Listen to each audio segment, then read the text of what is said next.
બનાસકાંઠા જિલ્લામાં વિભાજનના નિર્ણયને લઈ કાંકરેજ ધારાસભ્ય અમૃતજી ઠાકોરનું નિવેદન। રાજ્ય સરકારે બનાસકાંઠા જિલ્લાનું વિભાજન કરી થરાદને જિલ્લો જાહેર કર્યા એ નિર્ણયને હું આવકારું છું, પરંતુ કાંકરેજ તાલુકાને થરાદ જિલ્લામાં સમાવેશ કર્યો છે તેને હું વખોડી કાઢું છું। અમૃતજી ઠાકોર કાંકરેજ તાલુકાના ખેડૂતો હોય, વેપારીઓ હોય, તેમણે પાલનપુર જેવું અને આવું ખૂબ સહેલું અને સરળ પડે છે અને થરાદ જવું એ ખૂબ અટપટું અને અઘરું પડે છે। અમૃતજી ઠાકોર કાંકરેજ તાલુકા ને થરાદ જિલ્લામાં જે સમાવેશ કર્યો છે તે યોગ્ય નથી। અમૃતજી ઠાકોર કોઈપણ પ્રકારની ભૌગોલિક પરિસ્થિતિની તપાસ કર્યા વગર જે નિર્ણય લીધા છે, હું સરકારને વિનંતી કરું છું કે કાંકરેજ તાલુકાને બનાસકાંઠા જિલ્લામાં જ સમાવેશ કરે તેવી મારી વિનંતી છે। બ્યુરો રિપોર્ટ ભરત ઠક્કર, બનાસકાંઠા। નમસ્કાર।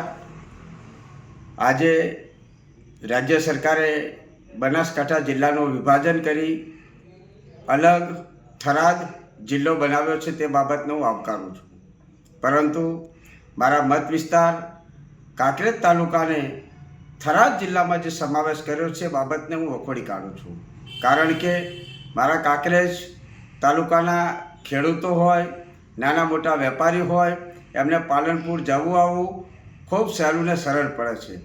નાના મોટા ધંધા સાથે સંકળાયેલા લોકોને પણ જવું આવવું ખૂબ સહેલું ને સરળ પડે છે, જ્યારે થરાદ જવું ખૂબ જ અટપટું ને અઘરું છે। ત્યારે આ તાલુકાને થરાદમાં સમાવેશ કરી અને જે નિર્ણય લેવામાં આવ્યો છે એ નિર્ણય યોગ્ય નથી।